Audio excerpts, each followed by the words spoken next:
TSU News Network.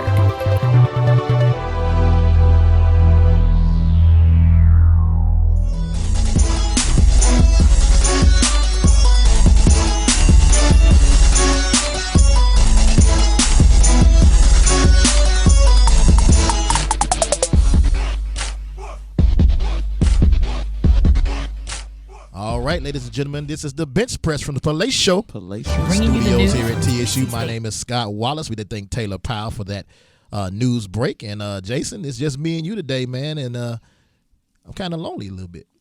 We're good. We manage. Of course, Jason Sales in the house. Jason, we appreciate you holding it down last week, Monday, while I was when we were on our way to Columbia State Community College for the game. And appreciate you, brother. I'm glad it was only an hour because I was struggling those last 5 minutes. Well, not gonna lie. Well, you had Tony Thompson with you, so he'd have took over. Oh yeah, he would have had it, and I would have gladly gave it to him because the body was wearing down on energy. Oh yeah, you were sick. How you feeling today? Oh, I'm good. Yeah, you sound much better. Took my Mucinex. Yeah, you sound much better. But we're glad that you're back. Of course, we have the main man Ladarius on the wheels of steel engineering today once again doing his thing. He the man that I heard around here.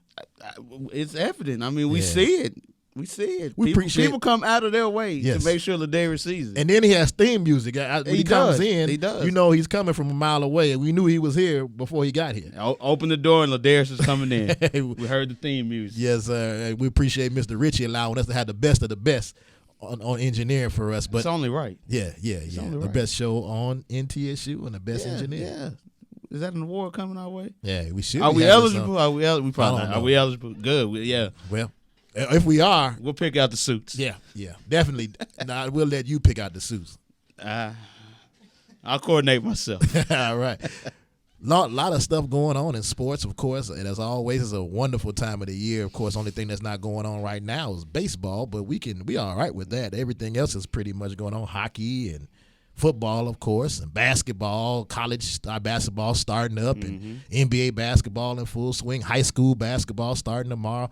And then, of course, football, playoffs, football, NFL, college, all the things going on. And, Jason, this is one of the best times of the year. It's cold outside, but you can sit inside and watch some good sports. Yeah, depending on what you like to put in your mug or your cup, you can enjoy your weekend and enjoy your night. And like you said, you can find a sporting event on pretty much every night on television. Yes. It may not be on the exact same channel, but like I said, college basketball, NBA, hockey, name it. It's on. You might, if you get bored or you can't find anything, go look up rugby. It's warm. It's warm in the southern hemisphere, so they're playing rugby down there. Australian rules football when they score, they do that. Yeah, I love it. That's the best part of rugby. When they score, they come out.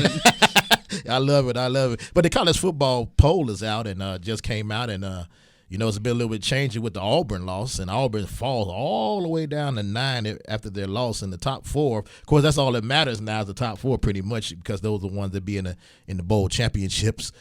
Mississippi State holds on to number 1, Florida, where they have 48 votes, first place votes, and also Florida State is first. It's in second place. They have 12 first place votes. They're the only 2 major college teams that are undefeated.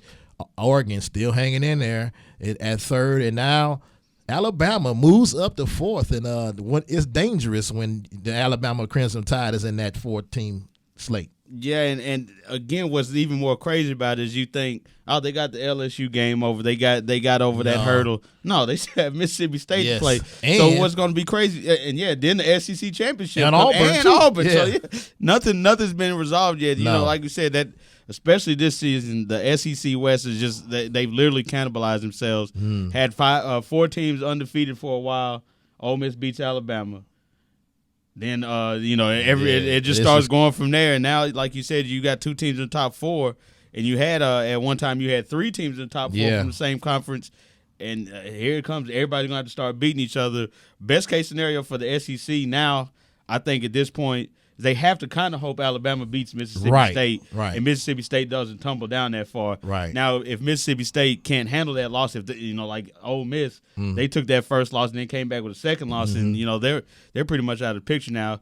You'd have to hope maybe that if Mississippi State loses to Alabama, they maybe tumble down to 5 or 6, and they have to, then they can hope on another team losing so they can get back in the top 4. But again, this playoff predict system it, it's still flawed, but man, it's adding to some craziness in the college football. It really is. And I was thinking once you were saying that, how far, if Alabama does beat Mississippi State, how far would they go down? Right. Would they go down to 4? Would TCU move up? Would Baylor move up? Arizona State with a huge win over Notre Dame. Big. It's crazy. I wouldn't want to be the ones voting for it, and I'm glad. I don't really have a college team that I follow. I like the SEC, right? But I'm just glad I don't have a college team. It's just good to sit back and watch and see what happens, and then root for the SEC team that's in it for me. That's how I do it. I'm the same way. I since a kid I liked Miami, so they've had quite a few down years here recently, but they're still the youth, so you still like the orange or green when they come out. Mm-hmm. And I've got family in Alabama, so I appreciate the way that the Crimson Tide play football. Cheer for Vanderbilt because they're the home team. Yeah. They're back in that old familiar situation we used to see in the Commodores. Same old Vandy. Yeah. But like you said, I don't. If you had to say, who is your college team, I couldn't give you one. So Yeah. I'm the same way. I'm a SEC homer, Yeah. and I just want to see good football, which is why I like TCU in the Big 12. They play a unique brand of football in the Big 12, and even now they've changed it from what they usually do. They don't have that. It's no longer the turnaround, hand it off To the Dalian Tomlinson. Yeah, and with guys like Andy Dalton and Pascal down there. Now they've got Trevon Boykin, who was a former running back who. I don't know why he's not getting any more Heisman love than he is right now. Right, because he's at TCU. But to talk about what's going to be on the show in our second segment, is going to be Jim Fay, the coach of East Nashville basketball. Of course, he led his team 3 out of the last 4 years. They've been down to Murfreesboro, and they were kind of the one that team that everybody was looking at until the second guest that we're going to have, Isaiah Upton, the point guard. He got hurt playing football. Of course, he is a committee to MTSU. In our third segment, of course, the Cumberland State basketball segment with Brian Penny Collins. We've had him on. Yeah, you heard of that dude a little bit. I heard about him. He's going to be on at 4:30. Then after that, it's going to be the Maplewood basketball. Ty Wilson, a good friend of ours, is going to come on and talk a little bit about this season. And he's talking about how young they're going to be. You're going to get to hear about that when he calls in. And in the second hour, the first segment is going to be, we're going to talk a little college football. But I think we may, we're gonna call it a college football. I just got a call, and everybody wants to be on the bench press now. Of course, they calling me to be on the bench press. Yeah, I've got asking the student center about one of your guys today. Did you? Yes. Oh, okay. Well, tell them everybody is welcome. But Jay Smith, the coach of assistant coach over in Reinhardt, he's a good friend of the program. He called me, hey man, we're gonna be playing TSU this week, so I need to be on the show, so we're going to try to get him in sometime between 5 and 5:30. He's in practice. I said, you okay? You going to be in practice? He said, yeah. He get to hit the basketballs in the background, so he's excited about being back in the Music City this weekend on Friday for TSU's initial game. And a lot of teams have been playing, but it'll be TSU's first game against Reinhardt this Friday. And then we're going to talk a little headlines in the sixth segment. Then probably, I don't know, it may be Jay Smith or it may be free weight or something like that. We don't know what's going to happen. We're just going to roll with it. And then that last segment is going to be one of my favorite ones because we're going to have Cameron Lewis on, who played for Freed Hardeman. Cam Lewis. He's been in his studio. He's been on the phone. We're going to find out what's going on with him. He hit 22 points the other day in the first game of the season, so he's already ready to go. But, he's gearing up. That's all. Yeah, 22 is gear up. Yeah, he said that's just him warming up. He probably was trying to see, probably they had 10 assists too. We never know. The 22 points were heat check points. Yeah, right. Because he can fill it up. But just a lot going on, and Jason, it's just a great time of year. I love this time of year for sports right now. Yeah, like you said, the only major sport that's not going on is baseball, and that only ended within the past 10 days. Right. And I don't think we even mentioned anything about it. The Giants with another congratulations, another Giants. victory. Again, I wish the Royals would pull it out just because I want to see something new. And but my mom lived in Kansas City, so I know she was going that route. But Baumgartner, man, he lights out. That's the great of any playoff system. We'll see it in college, which we'll see how that goes. But every year in every playoff, there's always one guy who he's a fringe talent who shows up and makes this amazing performance. And it was Madison Bumgarner this year. And if you would have asked in April, name some pitchers from the Giants. Oh, of course, Tim Lincecum, Hudson, the guys like that. Right. Bumgarner's name would have been mentioned, but if you would have said come October, this guy's gonna have lights out performance, everybody been like, oh yeah, I guess bet. So. We'll see, and that's just how it always goes. You always have that one guy who paycheck time coming, and he's gonna get the big bucks. We know they're throwing money out to Major League Baseball pitchers, so I don't know how much longer he has left on his contract, but I guarantee when it's time to re-up or go see the arbitrator, he's gonna be sitting all right. His accountant will be pretty happy with it. It will be. We're gonna take a break and we'll be right back with Jim Fay, the head coach of East Nashville, on the Bench Press. We'll be right back.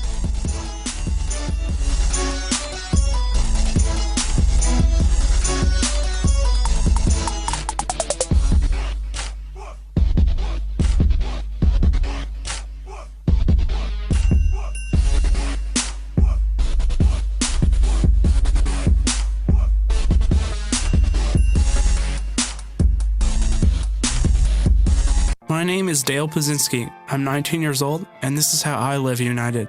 I've always been kind of a computer geek, and I found a way to use those skills to help the homeless in my community. For people facing hard times, computer skills and a basic resume are so important. It may seem like a small thing, but it makes a huge difference in people's lives. So with United Way, I created a program where I work with the homeless. Together, we go through their whole job history, write a resume, and then save it on their very own USB drive. We provide workbooks and training certificates. I even budgeted for cupcakes so we can celebrate as a class when one of our people gets a job. That's huge. When somebody says, "Hey man, that job that you helped me apply for, I got it." That's what living united feels like to me. My name is Dale Pazinski. I help people achieve financial independence. So I don't just wear the shirt, I live it. Give, advocate, volunteer, Live United. Go to liveunited.org. Brought to you by United Way and the Ad Council.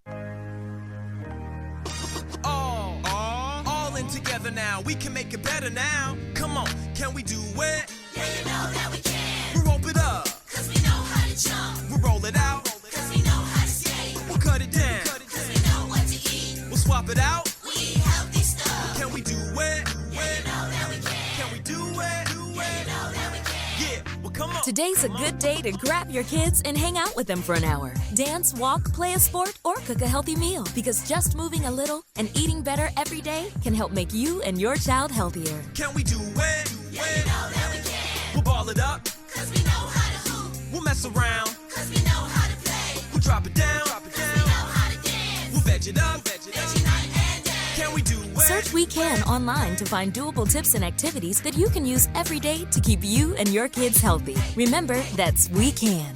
A message from the Ad Council, HHS, and NIH's We Can program. This is Scott Wallace, and listen to the Hour of Power, the Bench Press Sports Show. It's Thursday night, and you're grabbing drinks with some friends. Started off with a pitcher for the table, which quickly becomes two. There's pool. And there's the photo booth. All right, everybody squeeze in. Say cheese. Followed naturally by an order of wings. And another. Can we get some extra ranch sauce? Then there's the ceremonial nightcap. So what are we doing this weekend? And lastly, it's back to the car, which, if you're buzzed,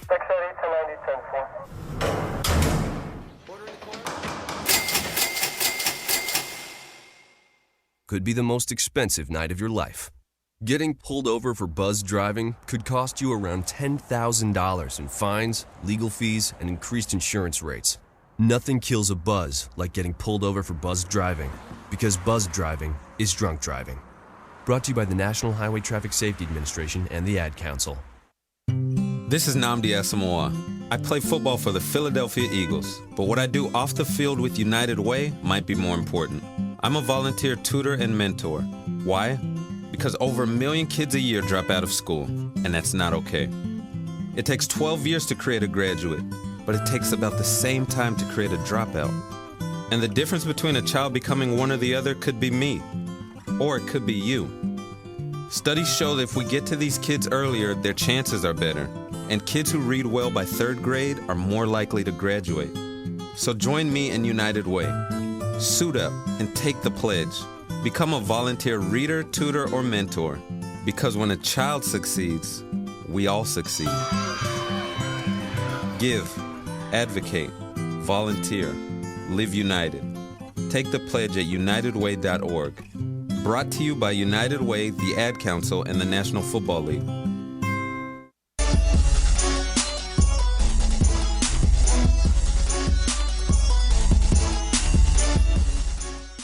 And we're back here on the bench press. And on the line, we have coach of the East Nashville Eagles, Coach Jim Fay. Coach, what's going on this day? Not much. Just trying to get a little practice in, trying to get ready for the season. I already know that about you. Your season starts off this November 13th against White House Heritage. How are things going so far, Coach? Well, we're doing okay. We're working on some different things, trying to get some younger guys adjusted to new roles, and it's going pretty well. All right, you got some guys on the team that's coming back this year. Of course, the Thomas Booker is probably going to be one of the top players in the state. Torrey McGee, also Isaiah Blacksmith. Talk about some other guys on the team that we have maybe not have heard of that's going to get a lot of playing time this year, Coach. Well, I think Leonardo Holmes. He's a junior guard, and I think he's really coming on. He could be one of my better defensive players, and I'm hopeful that he is because he can also score. In a lot of years, I have my best defensive player is not a scoring threat, but I think we call him Naughty. I think Naughty can be a real bonus offensively as well as defensively. Dominic Washington's another post player that we have, and I think this is going to be a big year for him. I believe he's going to have an opportunity to do some scoring for us, and I know he plays hard, and he makes it not fun for people on offense when they come to the basket. Well, we already know because his mother, Princess, is excited about this year. You have a great. How you like that following you have? We had the ladies of the East Nashville ladies in our studios last year. Sometime. How about the follow that you have from the East Nashville community? How is that? It's great. We have great parents, and that just goes to show you why we have great kids. And this would not be fun, and it'd probably not be possible if I didn't have good kids. You have to be able to be coached, and you have to understand some things, and our kids do that. They take the coaching, they take the responsibility when they make mistakes, and they don't spend too much time celebrating when they get things right because they know that it's just a play away from going from hero to GOAT. So they're always ready to play, and these parents have been great. Right. And two guys I want to talk about a little bit. I know you got to get back to practice, but I'd be remiss if I want to talk about your assistant coach, Avery Patton, how important he is especially in that championship game, how he took over when you fell ill. Talk about his role on the team and how important it is to have him on the bench with you. Well, he's a tremendous asset to our program. He's one of the toughest guys I've ever been around. He was a college All-American. He was the Player of the Year his senior year over at Trevecca, and he understands leadership, and that's probably one of the things we're really working hard to get going in the right direction and cultivating some leaders. We lost Isaiah Upton, and we really need somebody to become a leader on the floor. And he understands that responsibility and that role, and he's a tremendous asset with that. And he's also a great mentor to these young men that we have. And, everything with Avery's positive until he starts beating my head in, and I guess I have to endure some of that. And now you mentioned Isaiah Upton. Of course, I saw you all Saturday, and he was standing up, and he wasn't on crutches or anything. I was glad to see that. Talk about him, missing him, and the guys, how they feel about Isaiah not going to be able to play because of an injury he had during the football season. Well, it's just real disappointing, and brings the team down, the kids down to a certain degree. But it's like I told them, Isaiah's the one that's got the worst. He's got the worst end of it because he's not going to get to play his senior year of basketball. Right. And it's tough. He's not on crutches. He's scheduled to have surgery in about 2 weeks, so he'll be back 100% for football at MTSU next year. And we all want the best for him. So it's like I told everybody, hey, we're going to play. He's going to be here to support us, and he'll in essence be another one of my coaches because he's still a big part of our team. Yeah. And it's just like I said, it's just disappointing. But as I told Isaiah, the best thing that he has to look back on is his last high school basketball game. Yeah. It was a state championship game, and he dropped 18 points and played played tremendously. So it's got a lot of positive memories. Just it's just one of those learning experiences and things that's going to make him stronger in life. How'd you enjoy it? Now, I went out. I was talking. The first time I ever been to Motlow was this Saturday, and I had never been out there. It's tough getting out there. The tough part is getting out there, but the game was really a great game. How do you feel about watching a guy that you coached for 4 years, Terry Holden, how he played and how that game went? You were one. I told him it was the who's who was there. I saw Kermit Davis. I saw the assistant coach from Auburn, Tony Jones, and Jim Fay was in the building with that. How'd you think the game was? It was really good to see Terry play. He's the second player that's gone down to Motlow to play. Jamal Morris graduated, around 2006, I would say. He played for a couple of years there at Motlow. Another great kid, and you had East High really represented. You had Jubal Cooper and Tyrus Bainham in the crowd. Yeah. I thought, well, with those guys and Avery, and you had Shawnee Watkins out there, I figured, we'll just go ahead and have an alumni game go out there. So I don't think those young cats knew what was in the building with them. No, I don't think they did. Great high school basketball players in Metro Nashville history. We had some there representing the Nashville community, supporting Terry Holt and all those other guys. We might even taken Penny out there and put him on that team. He's another great former Metro Nashville basketball player. So it was good to see some really talented players out there on the floor, and Terry Holt's one of them. And I think he's going to be a pretty darn good prospect by the end of his sophomore season, because he'll turn some heads this year, and I would expect him to be one of the best players in the state and maybe part of the country his sophomore year. Right. And I told him after the game, I watched their team, I've watched Columbia State, and I've watched Vincennes, who was the number one team in the nation, and I know on a neutral court that team, that Motlow team, would beat Vincennes, and that just by now because of the guard play, and I really enjoyed that game on Saturday. A lot of good players, that's for sure. Yep. We're going to let you get back to your practice. We appreciate you. We want to just check up with you before the season started, Jim. And, again, anytime that you want to be on the show, of course, you're welcome. And, of course, we're going to see you down the line somewhere in the gym somewhere in Nashville. Absolutely. I appreciate it, Scott. And I guess I better get back out there before Patton cuts me from the team. All right, Coach. We appreciate it. Talk to you later, man. Thank you. All right, that's Coach Jim Fay of East Nashville Eagles, and we've seen him around, Jason, around town and all that. But we got to welcome someone in. Yes, he deserves a standing ovation. He may need his own theme music, Darius. Yeah, we got to find some theme music for Mike Curtis is in the house. What's going on, Mike? You've been away from us for a while, but we're glad to see you. Yeah, man, I've just been taking care of some business. I handled that, and now I'm back. Well, we glad to have you back, and, man, we appreciate all that you do. ESPN guy, and can you talk about why you've been gone yet? I don't want to. I can't, not yet. Not yet. Okay, we ain't gonna talk about it there. But you've been on ESPN and doing all this other stuff, man. We appreciate you and your contribution to this. And again, I tell these anytime I talk to these SIDs that I have, these interns. I tell them about you. I tell them about Alexis and how you all have contributed to this, and I really appreciate you and what you do for this station. Anytime, man. I learned so much interning with you all last semester, and I'm just trying to continue my duties as SID. All right, now we got some work for you to do, man. I ain't gonna say it ain't no work, Jason. We're gonna have some work for him to do. Yeah, because I'm finna take. No, I'm just. Yeah, Jason and I've been sitting back for a while. We gonna have to start. Yeah, we trying to be the fat cats now. Yeah, literally fat cats, not just figuratively. I'm ready. All right, but Coach Jim Fay, of course, of the East Nashville, Coach Jason, and they went I meant to mention that 3 out of the last 4 years that they went to the they went to the state championship game, and just a real good coach. And he talked about Avery and how important Avery is to his organization. Yeah, Avery's one of your guys, and you see him around town. He's always he's a good going guy. It's never.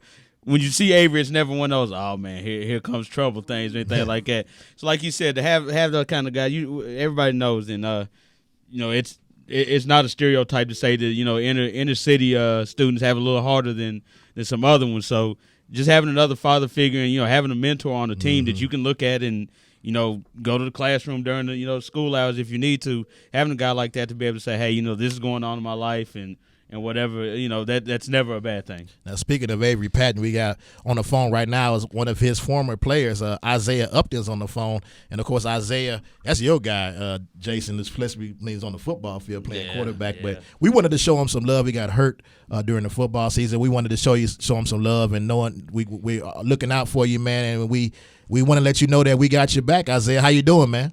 I'm doing good. I appreciate that.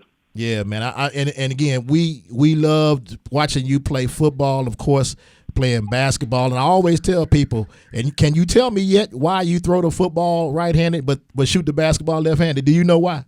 No, I couldn't tell you, man. I really don't know why. But how you doing, man? I saw you Saturday. You were at the game at Motlow, Columbia State against Motlow, seeing one of your former teammates, Terry Holt, play. How you feeling right now? I'm doing pretty good. I got surgery coming up in 2 weeks, so I'm just going to take it easy, We just talked to your coach, Jim Fay. He said that you're going to be an assistant, so I'm going to get to see you wearing the Phil Jackson suits on the sidelines, or you're going to just having the warm-ups? No, I'm going to just add a warm-up on.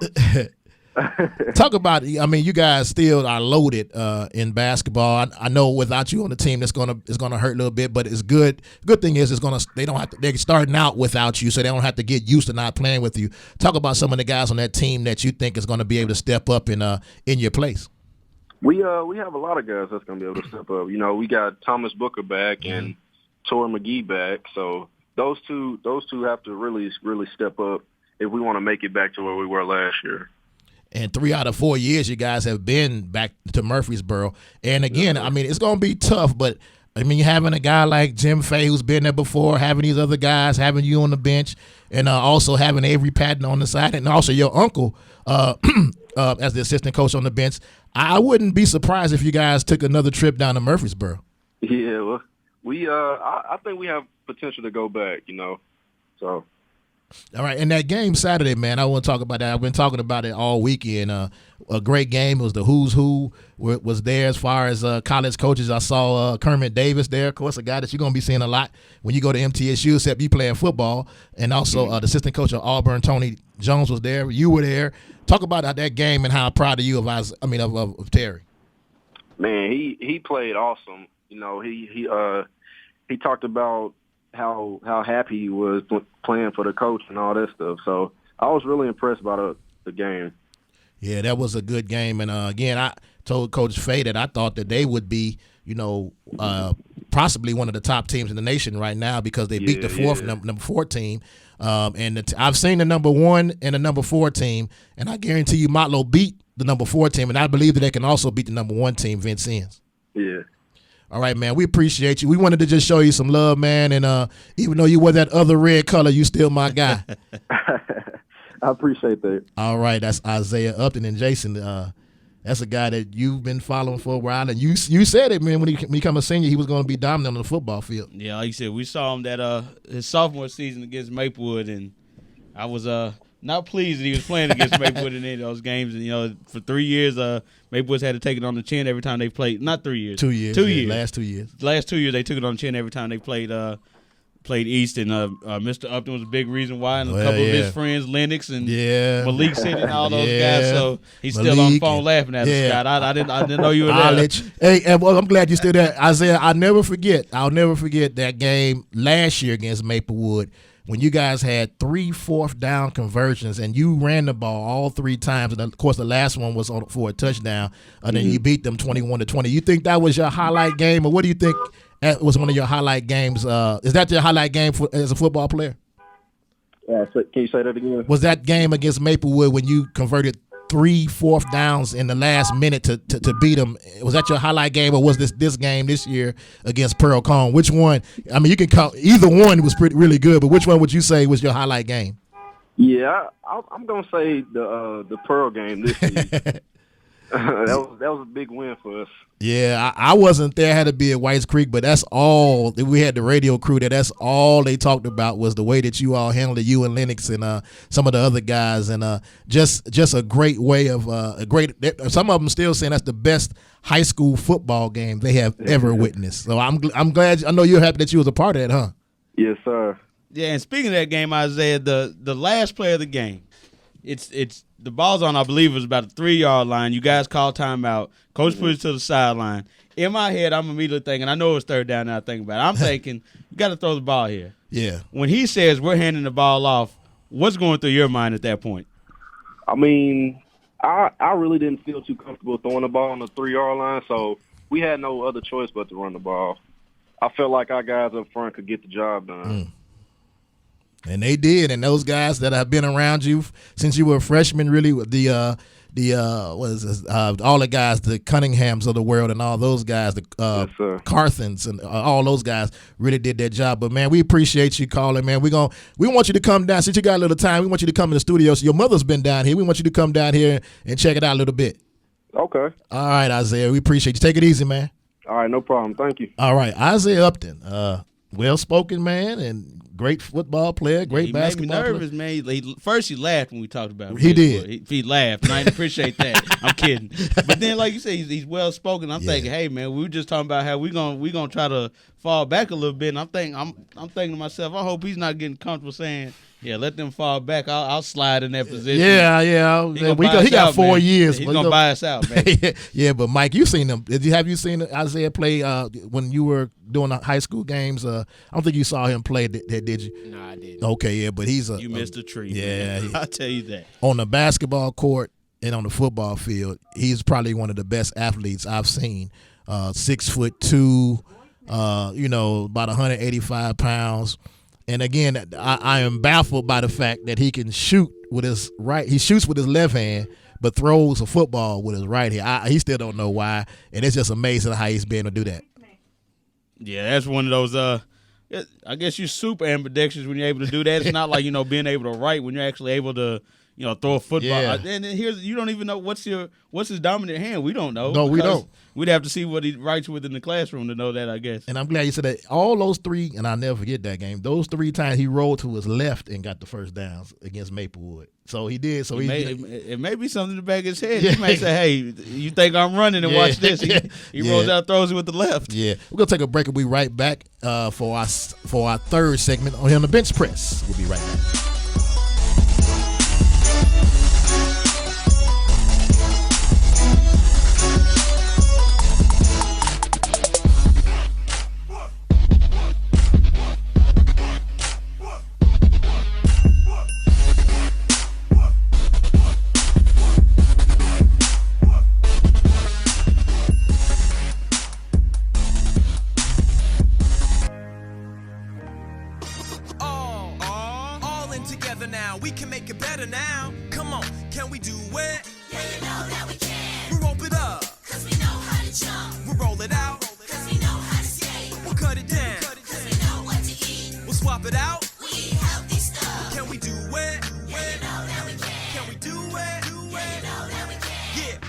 Today's a good day to grab your kids and hang out with them for an hour. Dance, walk, play a sport, or cook a healthy meal. Because just moving a little and eating better every day can help make you and your child healthier. Can we do it? Yeah, you know that we can. We'll ball it up. Cause we know how to hoop. We'll mess around. Cause we know how to play. We'll drop it down. Cause we know how to dance. We'll veg it up. Veggie night and day. Can we do it? Search We Can online to find doable tips and activities that you can use every day to keep you and your kids healthy. Remember, that's We Can. A message from the Ad Council, HHS, and NIH's We Can program. This is Scott Wallace, and you listen to the Hour of Power, the Bench Press Sports Show on WTN Tribune Radio. I'm so glad we left that stupid party. No joke. Hey, baby, are you an overdue library book? Because you got fine written all over you. Oh, barf. What about that girl with the hoop earrings? Ridiculous. When she was dancing... Megan, look out! Look out!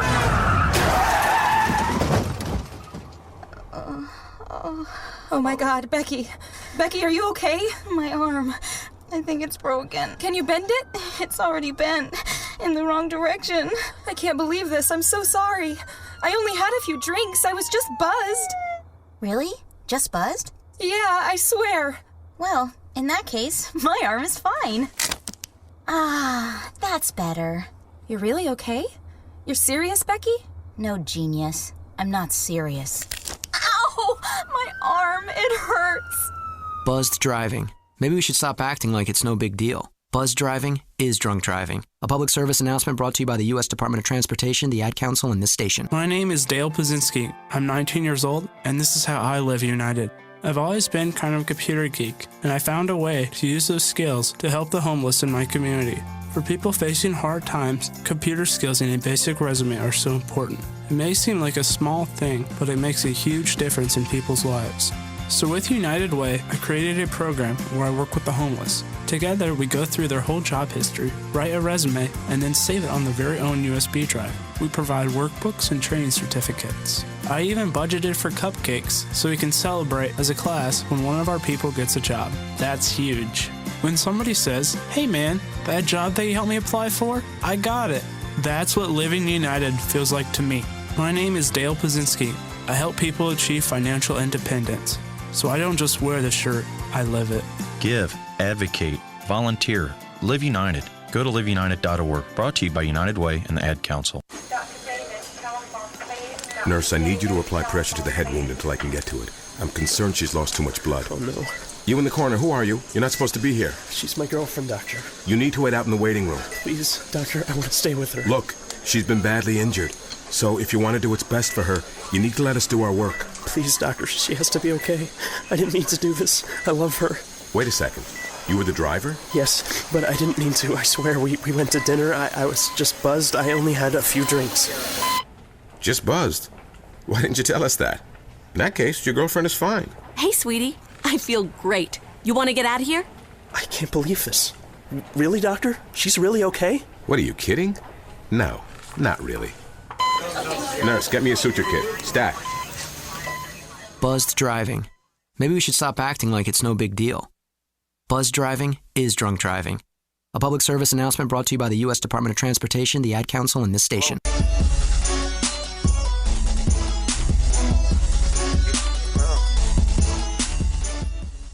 And we're back here on the bench press. Had to move little stuff around a little bit. We're going to go with Coach Jay Smith, the assistant coach of Reinhardt University. What's going on, Coach? Hey, what's going on, Scott? You got it, man. You got it. I told Jason I'm bragging now. You would call me today and tell me, man, you need to be on the show today. So we must be doing something good for you to contact me. Man. Huh? Y'all throwing me off, man. I had y'all set for 6:30. We sitting here as the coaching staff eating our lunch. Oh, my bad. So it's all good. It's all good. Well, we appreciate you sliding in because we got big time by a couple of our guys calling in, so we had to move you up the ladder a little bit, man. If that's all right. That's fine, man. That's fine. I just tell all the people to turn in a little later. All right. Listen, man, you guys are 2-0 already, and you're going to travel back home here against the Tennessee State University. We're right on campus right now. How excited are you guys coming up to Nashville to play against TSU? Scott, the funny thing is we was just sitting there talking about it, man. We got Hiawassee coming up tomorrow. So we're definitely trying to handle that business first before we get up there on Friday. But, we'll get there and we'll see what happens. But my mentality, we're coming for a win. I know you are. And, 2-0 already. You guys have done your thing a little bit. And talk about some of the players on your team that have been really showing out so far this year. Well, we got two seniors on our squad. We got Ira Hughley, and we got Matt Porter. We're also being led by Justin Zachary and Corey Ricks. And, we have a great group, mixture of guys, man. Honestly, we got, 10 guys that can start for any other team in the conference or any NAIA team. And right now we just, hitting the stride right now. We won both our exhibitions. And like you said, we just won our 2 regular season games down here in Florida.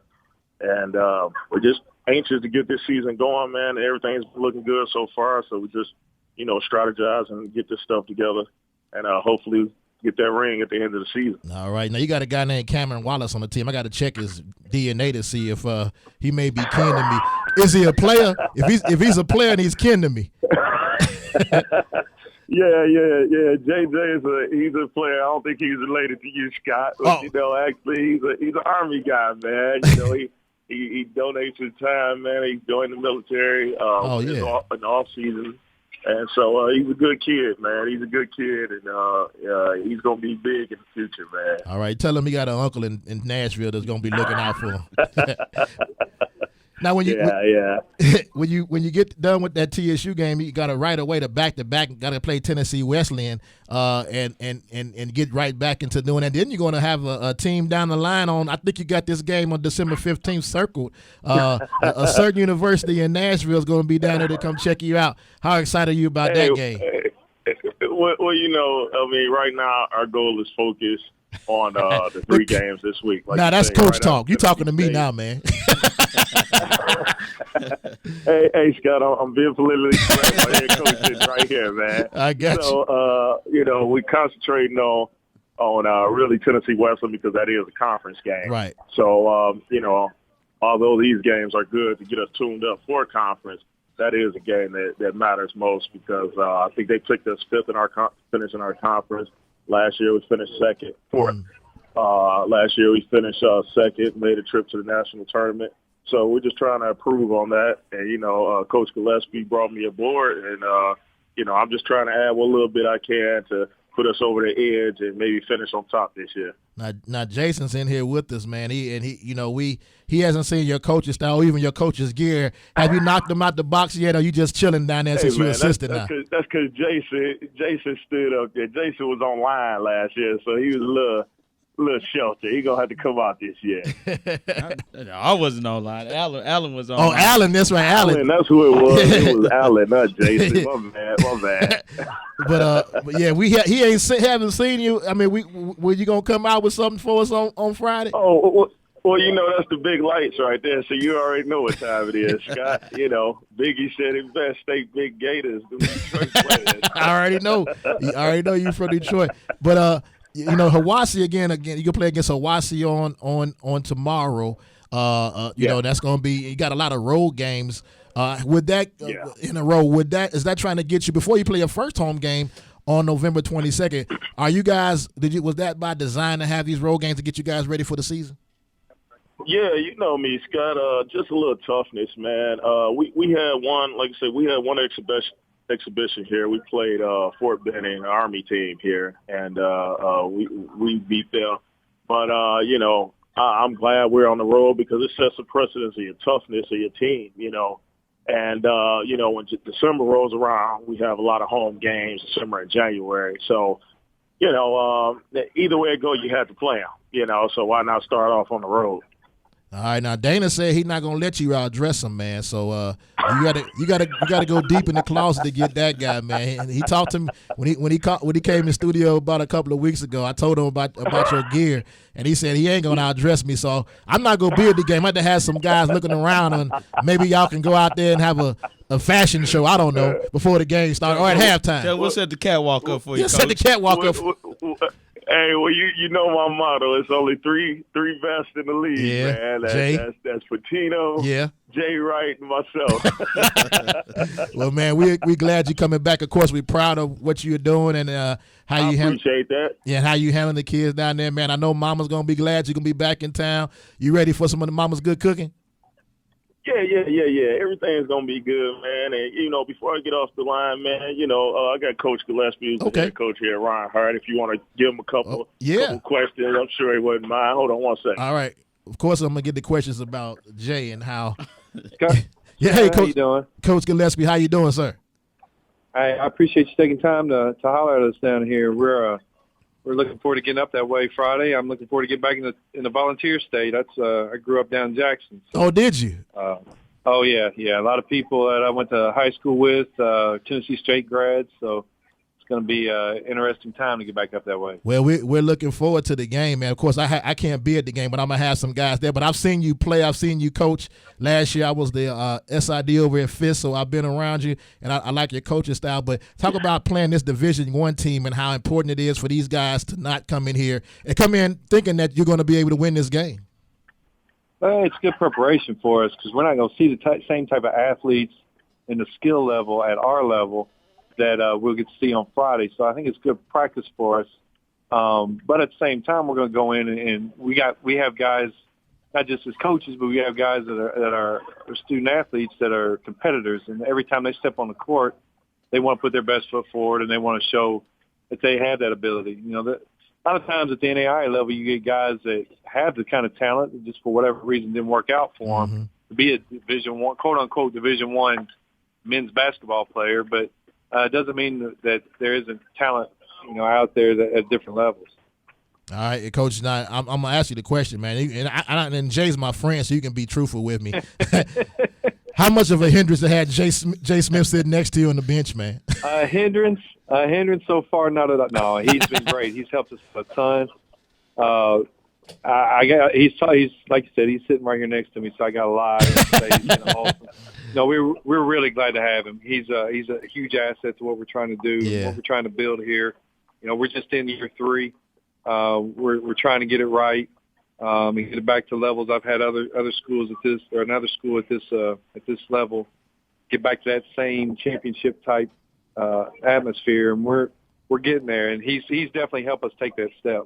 Well, we appreciate that. Now, we took a gym away from Nashville, man, and I know that he's going to do great things down there in Georgia, man, and help you all out. And you know, tell him if y'all ever need an SID, man. I haven't heard my phone. Maybe he doesn't have my number in his phone or something. I don't know what's going on with that, but I love to, you know, we love to work with you all and get down there and do some things. Matter of fact, I'll be down there at the end of November. With the Columbia State University, and I'm working with Columbia State, so maybe some guys on that team that may be able to come down there and help you guys out next year. Well, definitely check in on us, and come by and see us, and we look forward to meeting you face to face, hopefully soon. And we'll always keep that in mind. We'll make sure that Coach Smith has your number saved. Yeah, he going big time. You already know, Coach. So I got to ask you because he'll big time me. He'd be all right. All right, Coach. We let you get back to your team, man. We appreciate you, and best of luck to you this season, especially best of luck to you this Friday against the TSU Tigers. Sounds good. I appreciate it. Thanks so much for your time. All right, man. Coach, that's Coach Jason Gillespie and Coach Jay Smith, and you know, we got affinity for the guy Jay Smith. He is a guy that I rode around with a lot last year and all that stuff, Jason, and he's been in this studio and tells it like it is. That's what he does. Yeah, but I'm not cheering for him Friday. No, you can't cheer for him. Can't do it. You can't cheer for him Friday. Well, and Mike, I know you're a TSU grad. Can you cheer for Ryan Harder? Who you got on Friday?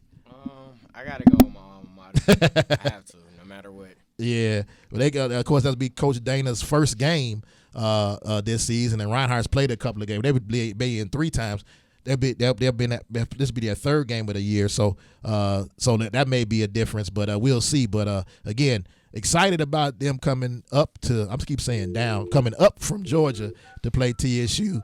I wish I could be at the game, but I'll be at Columbia. I have another commitment. I'll be at Columbia State, where they're going to be taking on the Chattanooga State Tigers. I got to learn these guys' names, man. I'm in the JUCOs now, and you're gonna learn about a lot of schools you didn't know exist. Yeah, exactly. And you know, speaking of the JUCOs, we have the coach of the Columbia State Community College Chargers, and you had some issues saying that name. That's a lot of C's. Alliteration was going on there. Yeah, of course, Coach Brian Collins for his weekly segment. What's going on, Coach?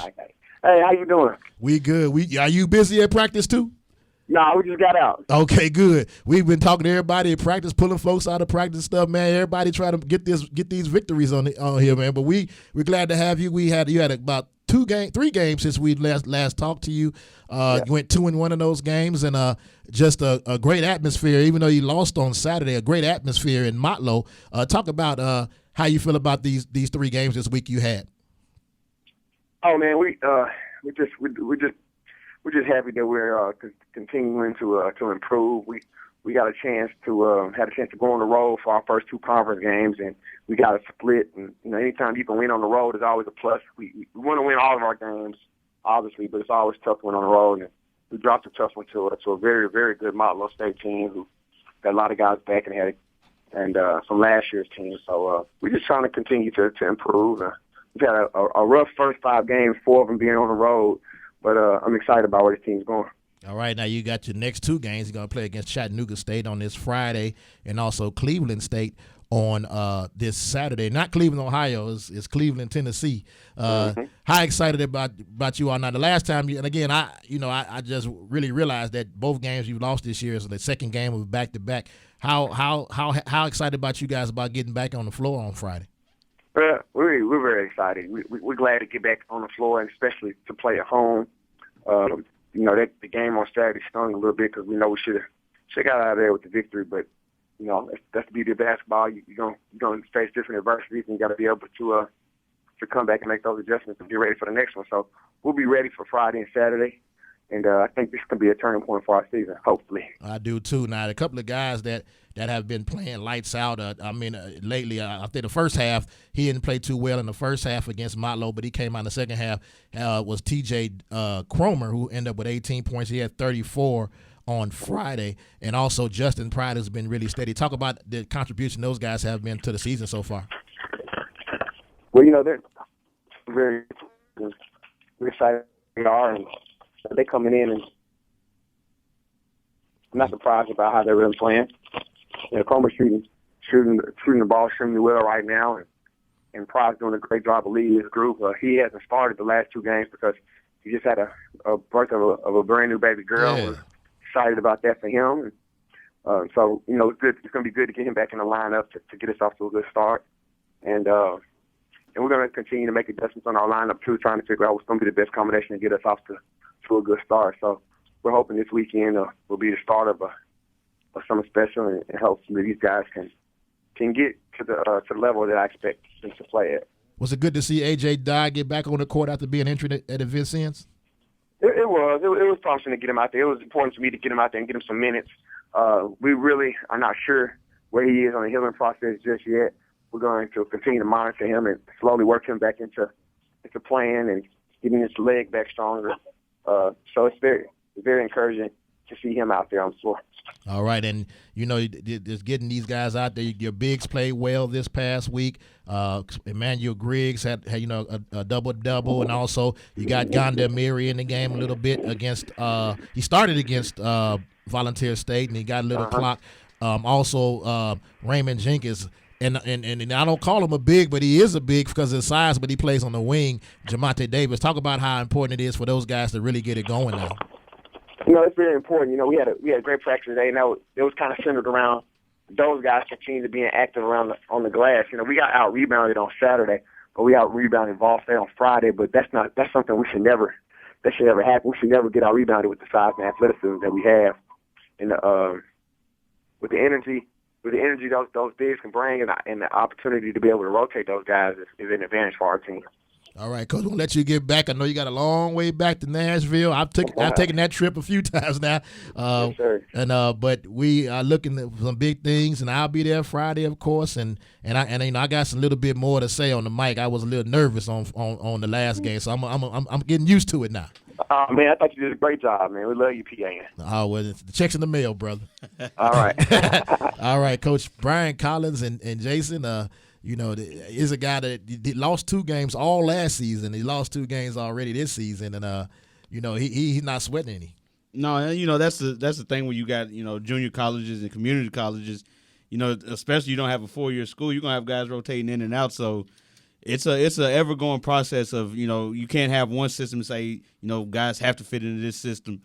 2 losses in one season is amazing, and to have those losses already, it's back to the drawing board. I'm sure he's not looking and saying there's no panic button now. No, it's now you say, well, the conference play hasn't really gotten anywhere going, so there's still a chance to get anything going. And we know the ultimate goal is to head out to the Midwest and try to bring home a trophy. Yeah, so we're looking for. And we got all these folks coming in. Chantel has made it. I know. Why am I surprised that folks want to be around here? It's us? the aura. It's the aura. It is. And it's Ladarius. It's Ladarius, and I'm trying to get. I need some theme music too. I mean, to get him to give me some theme music. I don't know. It got to be. Yeah, I know. It's say the word. Yeah, but I can't be. I'm old. I can't have that loud music around. I'm old. Old cat, but Chantel, we're glad that you're here, and now that you're here, now you can put your hair down and you can say something on the mic and all that. You don't have to be pumps in politics. You can say what you want to do. How you doing? Tell the bench press fans. I'm always pumps in politics. Oh, and Taylor saying Okay. See that we can't get them to. I think it's time for a break, ain't it? Yeah, it's time for a break. Yeah.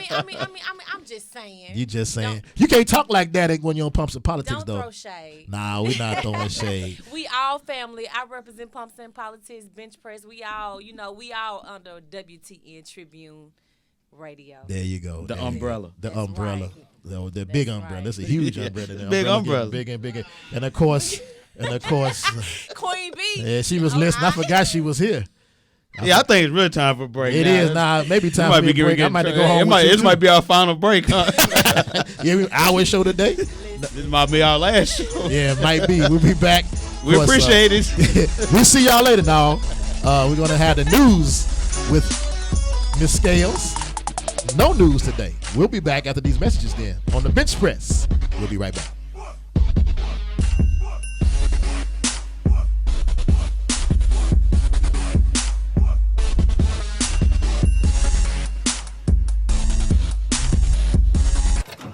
So glad we left that stupid party. No joke. Hey, baby, are you an overdue library book? Because you got fine written all over you. Oh, barf. What about that girl with the hoop earrings? Ridiculous. When she was dancing... Megan, look out! Look out!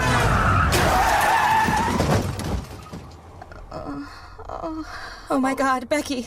Becky, are you okay? My arm. I think it's broken. Can you bend it? It's already bent. In the wrong direction. I can't believe this. I'm so sorry. I only had a few drinks. I was just buzzed. Really? Just buzzed? Yeah, I swear. Well, in that case, my arm is fine. Ah, that's better. You're really okay? You're serious, Becky? No, genius. I'm not serious. Ow! My arm, it hurts. Buzzed driving. Maybe we should stop acting like it's no big deal. Buzzed driving is drunk driving. A public service announcement brought to you by the U.S. Department of Transportation, the Ad Council, and this station. My name is Dale Pazinski. I'm 19 years old, and this is how I live united. I've always been kind of a computer geek, and I found a way to use those skills to help the homeless in my community. For people facing hard times, computer skills and a basic resume are so important. It may seem like a small thing, but it makes a huge difference in people's lives. So with United Way, I created a program where I work with the homeless. Together, we go through their whole job history, write a resume, and then save it on their very own USB drive. We provide workbooks and training certificates. I even budgeted for cupcakes so we can celebrate as a class when one of our people gets a job. That's huge. When somebody says, "Hey man, that job that you helped me apply for, I got it." That's what Living United feels like to me. My name is Dale Pazinski. I help people achieve financial independence. So I don't just wear the shirt, I live it. Give, advocate, volunteer, Live United. Go to liveunited.org. Brought to you by United Way and the Ad Council.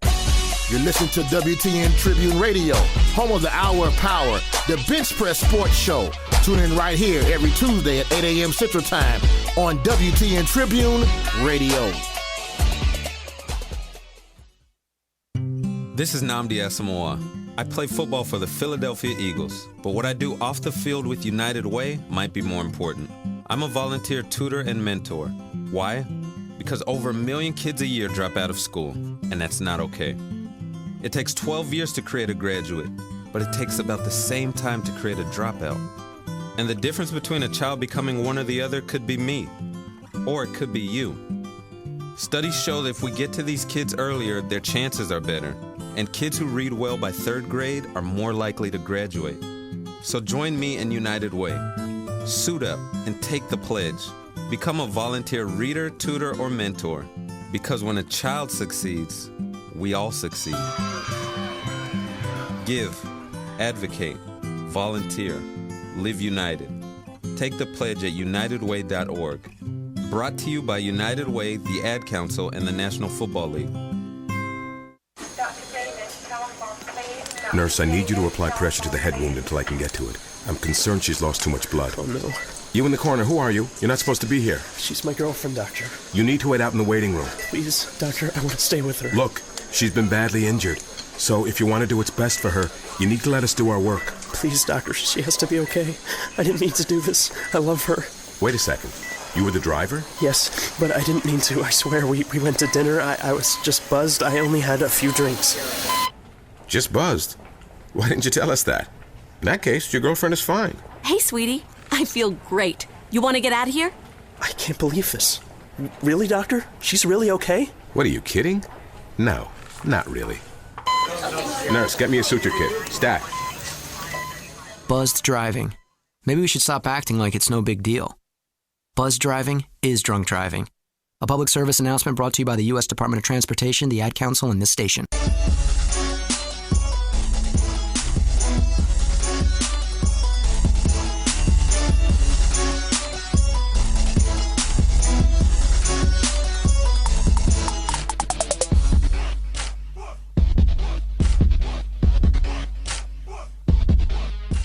And we're back, man. What our contract got renewed. Yeah, we did.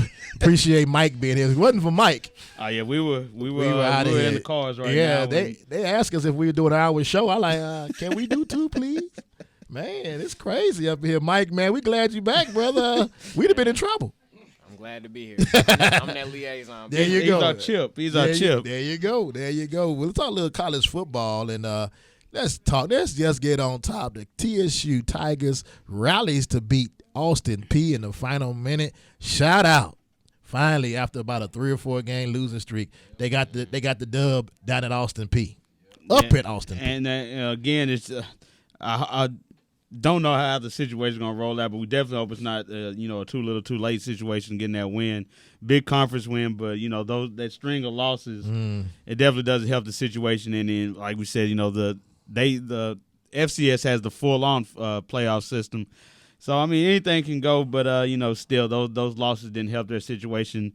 And, that committee's going to look and say, well, do they really deserve it? They're back at 500, but, look what happened, during the month of October, basically. Right. And we hope that they could do it. I've been waiting for them to do it and get a home game and play a playoff game in the hole. But they lost the first 2 games in the hole this year for the first time since I said 1997.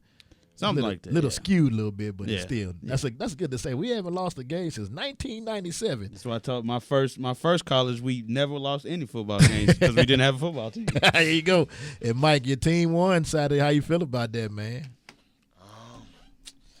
Been busy. You ain't been paying attention. What college? There you go. I got that diploma on the wall. That's all that matters. But they, of course, Mike German had another good game, and shout out to him, and he's been playing well. And but going but the thing about that game that people don't understand and maybe not recognize, and they may have heard him. I didn't watch the game, but before the game, the Austin Peay team, the Governors, wore. Of course, they are in a college. They're in a military town. They wore the camouflage jerseys with the nicknames of the name of the Army brigades on the back of their jerseys. And of course, Vanderbilt was fined for that, and Austin Peay tried to get clearance for that, but they were told that if you wear them, you're going to have to get a timeout taken away from you in each quarter, and they went on and wore them anyway. I don't know if that was with the outcome of the game, but shout out to Austin Peay for doing that and taking a stand and saying, you know what, we want to show, because it's Veterans Day coming up, we want to show some love to the armed forces. Yeah, and NCAA. I worry about some bigger issues, but I always like that, especially when the military schools play each other, Army, Navy. We know those are always some of the biggest games, and you're not going to see the brand of football you want to see, but you're not going to see any guys who are out there giving it their all like you're going to see during those games. And I always appreciate just seeing on the back of they never wear the players' names on the back. Usually you see when in the Army game, the jersey will say honor, family, commitment, respect, things like that on the back of the jersey. And so that would have been a cool thing, especially like you said, Fort Campbell just right around the way from Austin Peay, for them to have those on their uniforms. But again, yes, the good old NCAA. Yeah, we're gonna penalize you for doing something that really doesn't really matter, and showing love to the military, and that's crazy to me. But anyway, going on with this college football talk, Auburn and Notre Dame suffered their second losses of the year, so that virtually makes them out of the bowl championship series, if they want to call it for that, and they were knocked out, both of them. Well, Notre Dame was a sleeper because of the fact of their schedule, but they went down Arizona State and got handled, and Auburn lost. So, Jason, I mean, like you said earlier, we don't know who the top 4 teams are going to be. It's going to be a tough tough go around, but tough losses for Auburn and for Notre Dame. Yeah, and especially the way Auburn lost. You know, everybody says they've been the team of destiny the past year and a half, and for it to kind of end with that, you know, the fluke snap, and that's one that. You know, nobody's ever going to come out and say, well, you know, Nick should have been under center or the center shouldn't have snapped that time. We don't know. But it doesn't matter because, you know, Gus Malzahn is I'm sure Saturday night in the Malzahn household was not a happy time, nor was it in the Auburn locker room. But, I mean, think back, I believe it was 2005, the LSU team, 3 losses, and, you know, somehow they back their way into the championship game and end up with a title to their name. So, As looking at all these 7, you know, 1-loss teams, and you know, like you said, the 2 undefeated teams at the top of the board right now, who knows what happens? You still got 3 or 4 weeks of college football left, and then the championship game, and you know, in each conference. So nobody's dead yet. It's weird to say, but nobody's dead yet. Yeah, and then going on with that, the game between Alabama and LSU went overtime, double overtime, I believe. And they pulled that game out. The SEC, Mike, is loaded, locked and loaded, and it's been tough all year long, and it's going to be tough, and they're beating the heck out of each other. So it's just a real tough division, a real tough conference to be in, Mike. Yeah, the proof is with Vanderbilt's team. You know, I've been covering them with ESPN. They're 3-7 right now, I believe. They had 2 games left. And their last game is against, I want to say. They got to play UT, I know. Yeah, UT. Yeah, and that's their last home game. Yeah, and you know, you watched Vanderbilt twice this year. How did they look to you? The Ole Miss game, and then I forgot the other game that you watched. How did they look to you? I haven't seen them in person yet. They look discombobulated, honestly. On offense, they didn't know whether they wanted to run the ball or throw the ball. One of the quarterbacks, I believe the starting quarterback, he had a lot of interceptions. Yeah. They just look bad. But the one game that I did see them win, they look good. Okay, you saw them on it twice. Yeah, only twice. Okay. You saw them twice. They won a game. They lost the game. Oh, you saw them 3 times. Then. I want to say 3. That's right. It's been a long three times. The one time I did see them, they ran like 2 touchdowns from punt returns. That was the best they looked all season. Yeah, and Van, of course, we since we're in Nashville, we really keep an eye on them, but we don't. You know, this year is not going to be the year. Yeah, just one eye this year, and the side eye. Yeah, yeah. So they're going to be at Mississippi State next week. Ooey, and anytime Mississippi State.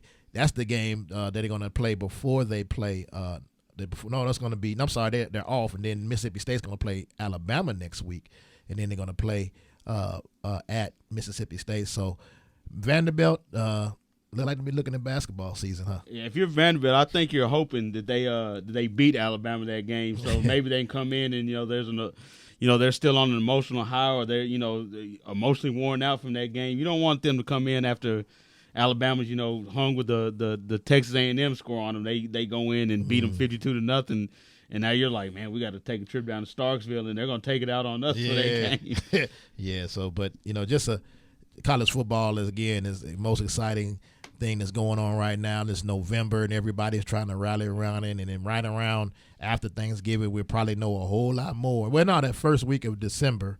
We'll know a whole lot more because that's the SEC championship game, also the Big 12 championship game, and I don't think any Big 10 teams are going to be close in this with the loss, like Michigan State's loss to Ohio State. So it's going to get exciting about that. But something that Jason, this is Mike's game to talk about a little bit, the NBA. I haven't really watched the NBA that much, to be honest with you, this year so far. All I know is that my guy's hurt again, Jason, and that's Derrick Rose, of the Bulls. And I know this is your sport, Mike. So far, how's the NBA doing? It's really competitive. Like for the first time in a couple of years, anybody can beat anybody. The East has gotten way better. Toronto was looking amazing. Unfortunately, Cleveland isn't doing so good right now. That's your team. Sitting at 1-3. Hopefully they can pull it together tonight against the Pelicans. But yeah, for the most part, I think the Warriors are topping the Western Conference right now. San Antonio falls somewhere in the middle. So, but it's still the beginning. So anything can change. Memphis is 6-1, and Warriors are 5-1. So, yeah. So I mean, they're both with one loss, but the Memphis Grizzlies, who just lost the other day to Milwaukee, are topping the and then Milwaukee's 8th in the East are the tops. And so we really had to go down. We had to take a ride down 40 West to go check out the willing to do it.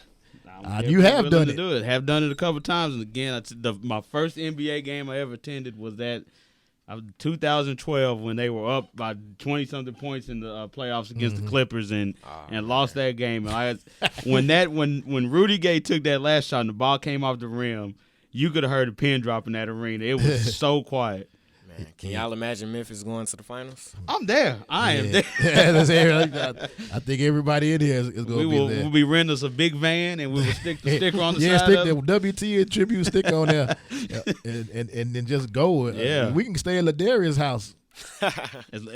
There it is. Oh, if not Taylor. Taylor is from Memphis too. I'm good with that too. Hey, Alicia's from Memphis. Wherever the Alan's is, from Memphis. Yeah. Art's from Memphis. We got a lot of folks. We don't have to worry about a place to stay. We see where y'all recruiting goes to. Yeah. So, hey, that's right. So, but the NBA is full swing right now, and just I don't usually catch the NBA until like December, January, and get all into it. Yeah, around Christmas when the Christmas games are really good. But the surprise looks like is that everybody thought losing LeBron would hurt Miami, but they're 5-2 right now in the East and in second place. Yeah, and like we talked about, I mean, you lose LeBron, arguably the best player in the game, but again, it's not like you lost LeBron and you have to suit a guy like me up to play small forward. You bring in Luol Deng and Chris Bosh came back, and Chris Bosh is a totally different player now that LeBron's gone. You bring in Josh McRoberts, who's he's not even starting for the team. Yeah, and you got guys Shabazz Napier. And again, I think the biggest move was telling Mario Chalmers to go have a seat on the bench to start the game. Norris Cole is he's the future of the point.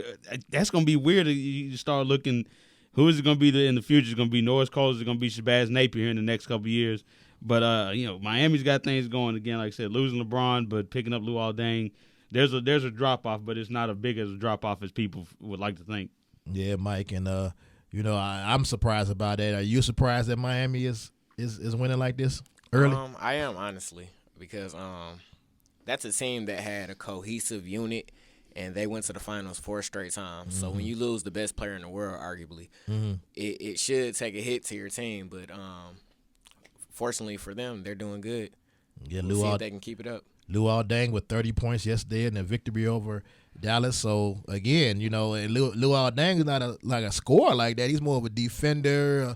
He'll get you 15 to 20 points a game. But him to bust out with 30, and then Bosh getting 10 rebounds and Wade getting 10 assists. New big three in Miami. Yeah. Not the big three, but probably not a trophy-winning big three, but still, like I said, Luol Deng is a good addition to any basketball team. Any team out there, I guess maybe except for the Hawks, would appreciate having him on their roster. Yeah, I don't think he would appreciate playing for the Hawks either. Of course, what happened with the general manager, Danny Ferry, said about him. Now, I heard you guys last week, and I want to get Mike's perspective on this. You guys talked about the top teams in each conference. And did you guys go to the top 4? How'd y'all do that? Who knows? Yeah. So, Mike, give us the top teams for you in the East in the NBA right now. Well, top teams to you. Okay. Not record-wise, correct? Nah, just in your mind, who the top team is going to be in the East. When it's all said and done, I will say Chicago. All right. I like that. By 2 games over Cleveland. Oh, okay. I throw Washington. That's good.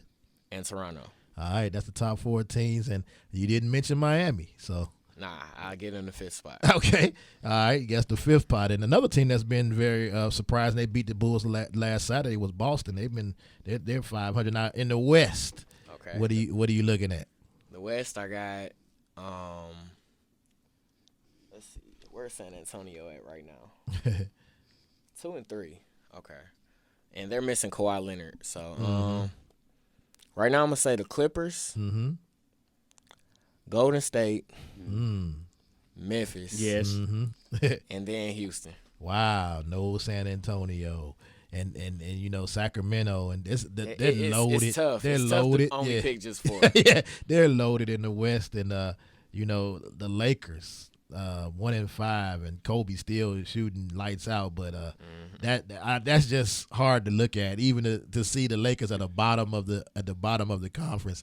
That's very difficult for me to see growing up when the Lakers used to be top 2 and 3. You know, and not just in the conference, but in the NBA all my life. To see them fall like that, it's very surprising. Yeah, like you said, I'm not a Lakers fan, but you know, there's still some history and nostalgia of the game that you look at and you're like, shouldn't be like that. But look at how the Western Conference is going to shape out at the end of the season. Oklahoma City is the third from bottom team right now, and we know they're missing their top 2 players. Those guys are going to come back, and surely they'll have to try to make a late run. What if they do make a late run? Look at all those teams that are there right now. You know, Sacramento's a surprise team. Everybody knew New Orleans would get better. Dallas is still kind of that fringe team. Phoenix, you know, they were right on the outside looking in last year, the playoffs. Somebody's going to have to get bumped off. It's going to be, again, in the Western Conference, there's going to be 2 or 3 teams that would be, if they played in the Eastern Conference, would be, top 5 seed. Right. That because they're playing in the West, they're sitting at home in May. But it's going to come down to the last week. Yeah. Last week of the regular season. As it always does. And you find a team, the 8th-seeded team and the 9th-seeded team being like 10 games over 500 or something crazy like that. And then in the Western Conference, like you said, the 8th seed, they'll be 5 games under 500. But, that's just how – and, you've heard kind of rumblings of will the NBA ever go to just, 16 teams, 16-team playoff system, and they reseed them after each one. That would be the best way to do it, but, I mean, it's just never going to work that way because it takes away everything else. Rivalries aren't as big in the NBA as they are in, baseball and basketball. I mean, football. But it would just take away from everything to do it that way. It looked weird looking at the end because you would say, well, who's representing who? And, you don't want, 2 Western Conference teams playing each other in the finals. So leave it as is, and we'll just have to deal with the Eastern Conference. Maybe they'll keep pushing this season. Yeah, I'm looking at the Eastern Conference right now at the bottom of the standings, and Philadelphia is 0-7. And Surprise. Indiana is 1-6. Yeah. So losing Paul George, and I believe David West is injured. Yeah. As well as Roy Hibbert just got injured. So injury woes are plaguing the NBA once again. Yeah. We're going to take a break and we'll come back with some more headlines and talk a little bit about Metro football. The playoffs are going on right now. And we'll be back here on the Bench Press. We'll be right back.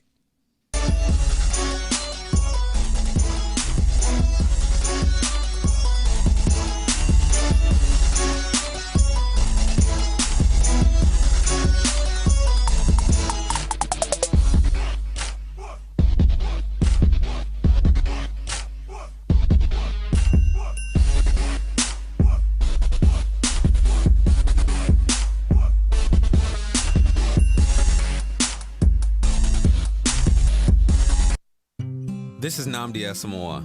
I play football for the Philadelphia Eagles, but what I do off the field with United Way might be more important. I'm a volunteer tutor and mentor. Why? Because over 1 million kids a year drop out of school, and that's not okay. It takes 12 years to create a graduate, but it takes about the same time to create a dropout. And the difference between a child becoming one or the other could be me, or it could be you. Studies show that if we get to these kids earlier, their chances are better.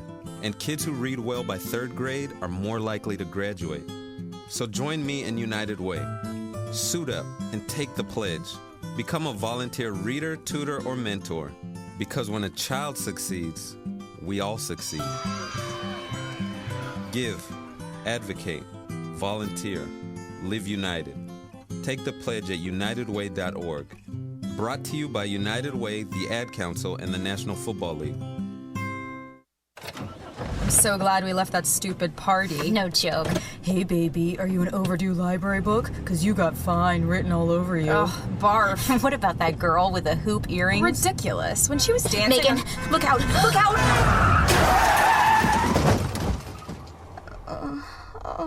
Oh, my God, Becky. Becky, are you okay? My arm. I think it's broken. Can you bend it? It's already bent. In the wrong direction. I can't believe this. I'm so sorry. I only had a few drinks. I was just buzzed. Really? Just buzzed? Yeah, I swear.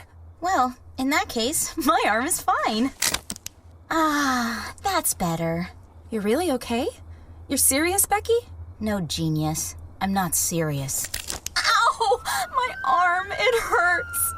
Buzzed driving. Maybe we should stop acting like it's no big deal. Buzzed driving is drunk driving. A public service announcement brought to you by the U.S. Department of Transportation, the Ad Council, and this station.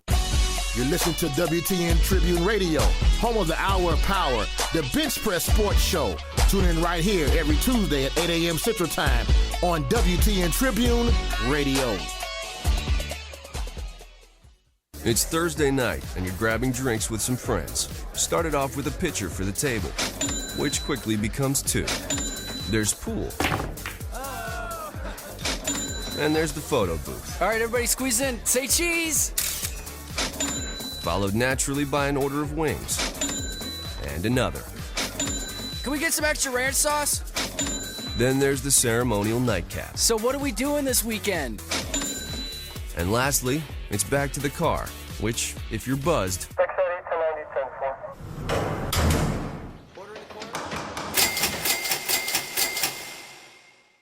could be the most expensive night of your life. Getting pulled over for buzzed driving could cost you around $10,000 in fines, legal fees, and increased insurance rates. Nothing kills a buzz like getting pulled over for buzzed driving, because buzzed driving is drunk driving. Brought to you by the National Highway Traffic Safety Administration and the Ad Council. My name is Dale Pazinski. I'm 19 years old, and this is how I live United. I've always been kind of a computer geek, and I found a way to use those skills to help the homeless in my community. For people facing hard times, computer skills and a basic resume are so important. It may seem like a small thing, but it makes a huge difference in people's lives. So with United Way, I created a program where I work with the homeless. Together, we go through their whole job history, write a resume, and then save it on their very own USB drive. We provide workbooks and training certificates. I even budgeted for cupcakes so we can celebrate as a class when one of our people gets a job. That's huge. When somebody says, "Hey man, that job that you helped me apply for, I got it." That's what living united feels like to me. My name is Dale Pazinski. I help people achieve financial independence. So I don't just wear the shirt, I live it. Give, advocate, volunteer, Live United. Go to liveunited.org. Brought to you by United Way and the Ad Council.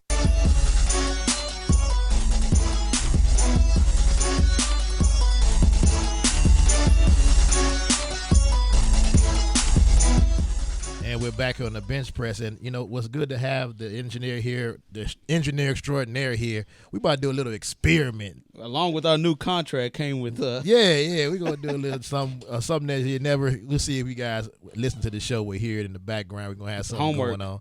Homework. Yeah, but you know that's a great thing of having the extraordinary engineer that we have here during the break. He's talking about some stuff to try to build up more awareness of the show. So we're about that, ain't that right, Jason? Absolutely. All right, getting into some other sports. Of course, the football, high school football playoffs are going on. We talked earlier to Isaiah Upton. His team lost 24-14 to Lipscomb, who they played 2 games in a row, and they lost. But some other teams here in Metro that moved on, like McGavick, upset Overton in 2 overtimes.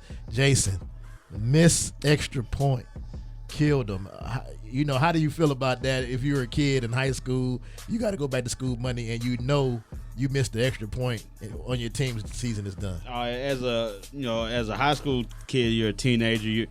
You're still not fully, mentally developed and all that. I'm sure that whole weekend was just probably the worst for that kid. And, it's one of those things we talked about. We've seen with our own 2 eyes. Special teams, especially in high school games, they can make or break you. Yeah, and we're talking about that because in the first quarter of the game, and never forget that game, Maplewood played against White House, and they missed the extra point in the first quarter. We thought it was good.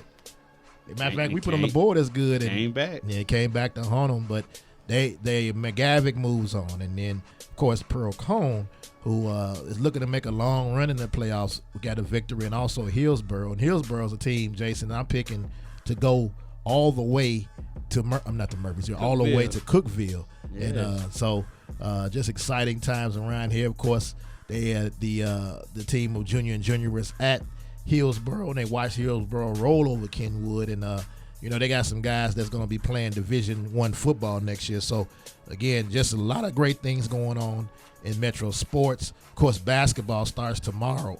We talked to Jim Fay of East Nashville. He starts on Friday, but tomorrow basketball season starts, and just a great set of games tomorrow, and then having those things that happen right now. Again, all these sports going on. As a sports person that loves sports, you can't say that it's nothing for you to do now. No, like I said, especially when you're living in Nashville. This is a major market now, and you got teams.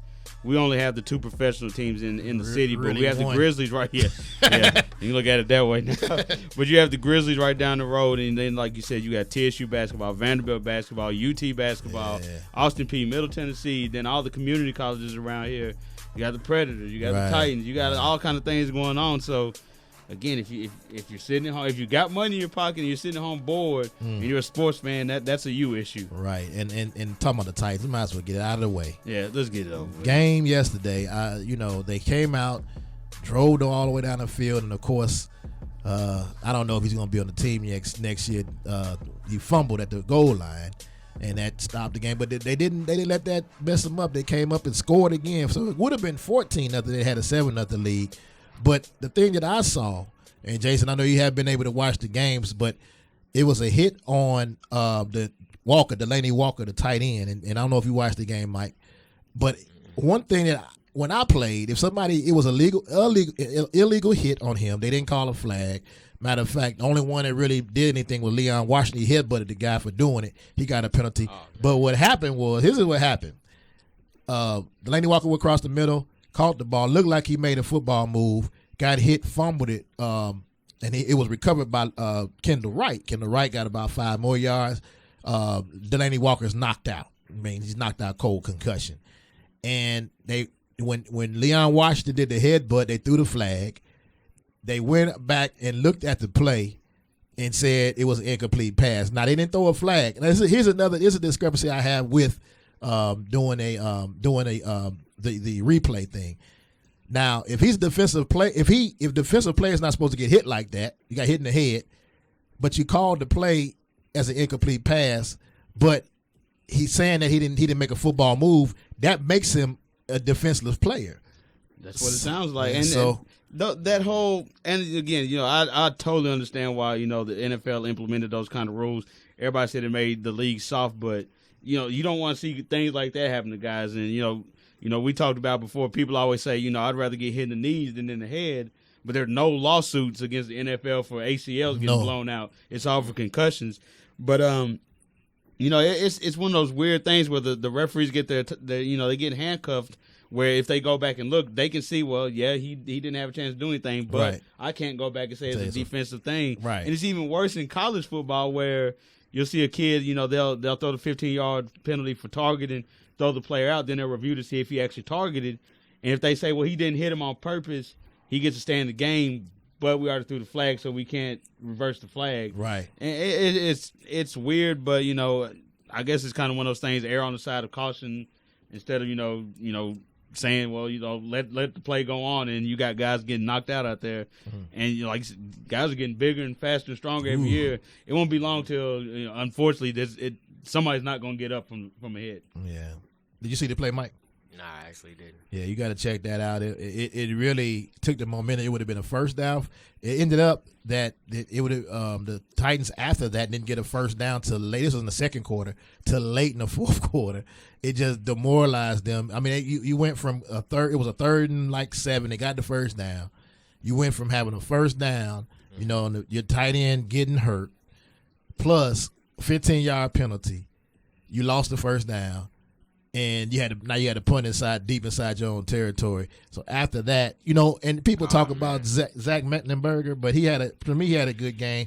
He, a couple of guys dropped some passes and things like that really hurt. But again, the Titans, to me, they really showed they had some fight. The defense played really well, and that's all you can ask for a team that's struggling like that, for you to show a little fight. But they're gonna have to fight it this Monday night coming up because they got to play Pittsburgh. Yeah, and for people who really don't know sports, it's easy for them to say, "Oh, well, just tank the season," or No. these guys quit.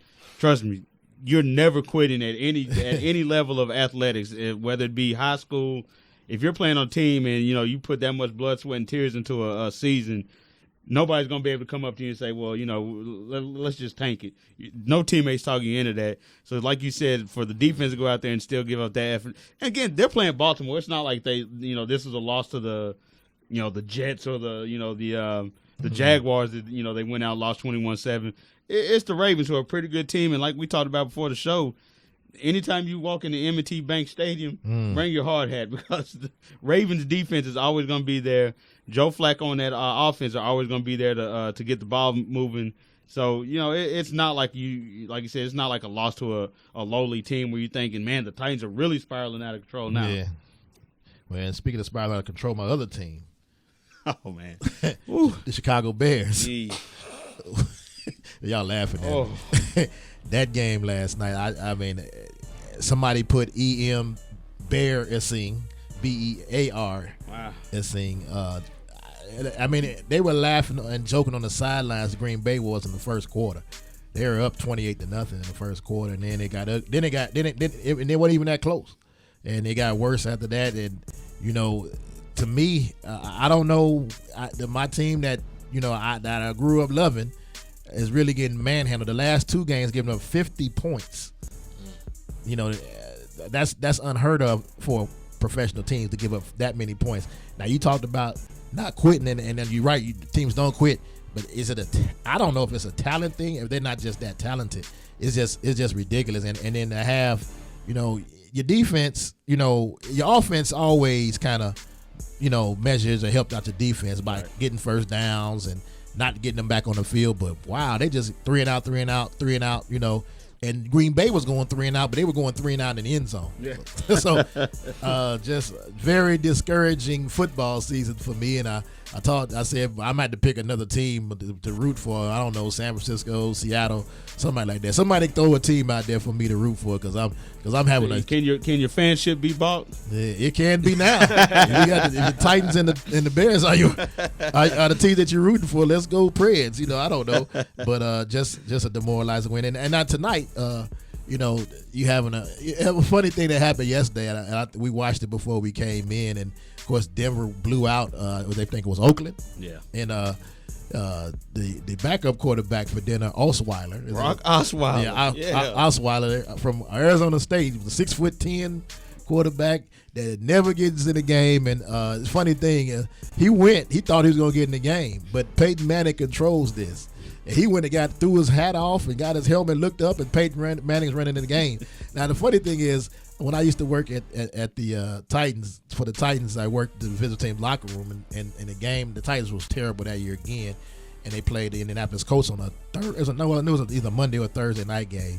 And I saw the backup quarterback is I forget his name at the time, who it was there for the long time backup quarterback. Jim Sorgi. It was Sorgi. That's the other guy after him. It was Sorgi. That It was would have been the guy from Purdue, I think. Curtis Painter. Curtis Painter. And I said, "Hey man, get your arm ready. You're gonna be able to play." So I ain't gonna play. I said, "Yeah." He said, "Trust me. I don't care what the score is. I'm not gonna play." And I was like, "Okay." And they beat him by 5 or 6 touchdowns. He didn't play. He came back in the locker room. I told you I wasn't gonna play, didn't I? Because he knew Peyton Manning does not want to come out. It doesn't matter. He does not want to come out of the game, Mike. And I don't know, how do you feel about that? You're bleeding the team like that. Your starting quarterback doesn't want to come out. What do you think, is that showing him up, or what do you think about him having that much control over the team? Like we said, we're talking about Peyton Manning. So when we're talking Peyton Manning, we're talking about history. Yeah. So I believe he's chasing the stats. That's what I think. Chasing stats. Yeah, that's true. That's true, Jason. I mean, you do like you said, it's Peyton Manning, and he's definitely earned a lot of respect and leeway in the league. But it's still at some point, if I'm Coach Fox, I'm looking at that's my starting quarterback, one of the best. Yeah, and you go out there and on some fluke play, like the Steelers Jets game, the Steelers guy gets angry and tries to leap over the top of the pile, and he hits Peyton Manning in the head, or he lands on his knee, and Peyton Manning gets a blown out ACL. Right.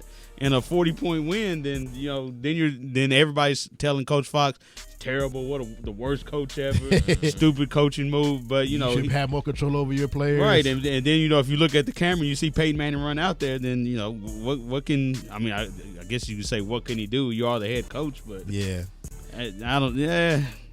I've seen coaches what they do, but Peyton Manning never takes off his helmet. What they do is they take the player's helmet away. Yep. Or something like that. So they he's looking for his helmet. He can't go in the game. Peyton Manning probably has a backup helmet. Yeah, he probably does have a backup helmet. But you got to have a big one because he has a huge head. But hello, it's Jason. On the line right now is the head coach of Freed-Hardeman University men's basketball, Jason Shelton, and he has a guy that, of course, has been in his studio before on his team. He had 22 points the other day. Coach Jason Shelton from Freed-Hardeman. How you doing, Coach?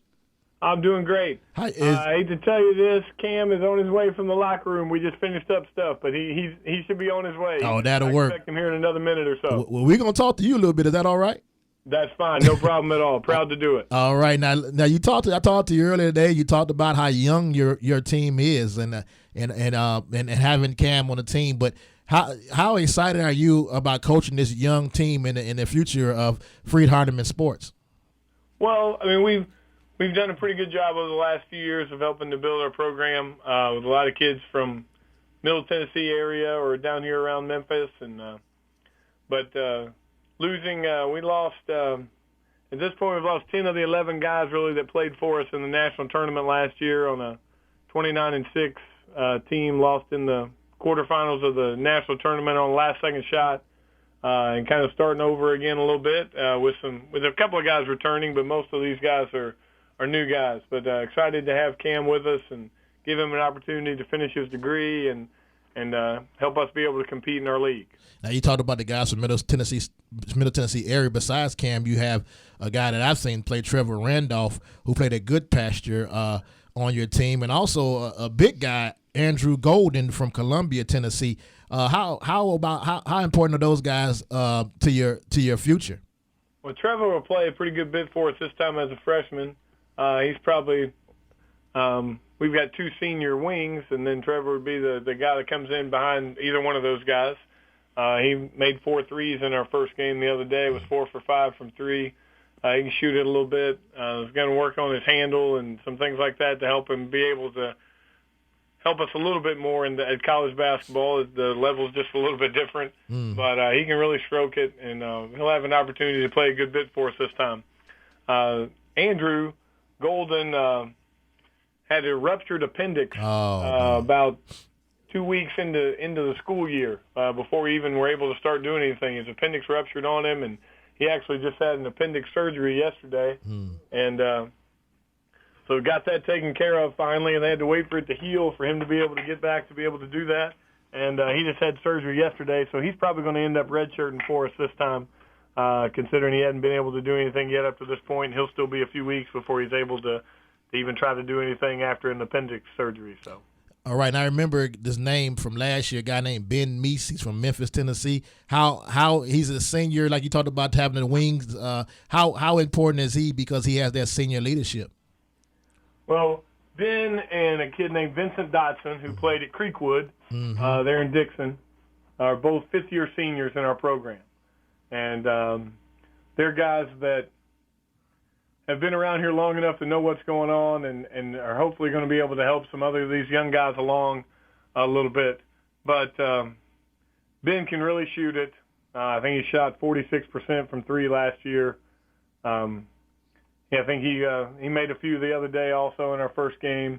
We shot 50% from 3, which probably isn't going to happen for the year, but 13 for 26 will help you out a little bit from behind the arc.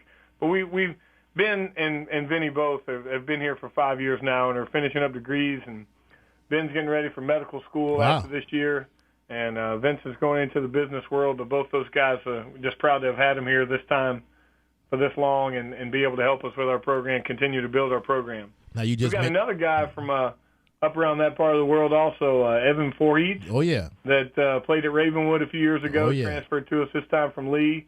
So him and Cam are both kind of learning a little bit about what's going on with us, but bring a great deal of college basketball experience already. a little different than some of the freshmen they were throwing out there. You talked about Cam's in here now. If you want, just to let you know. So all right, let me ask. I'm just talking before I get to Cam. You talked about being and also Vincent having being good student athletes. Is that something that you really stressed at Freed-Hardeman? Well, I've been here. This is my 10th year. We've had 2 kids not earn a degree that finished playing for us.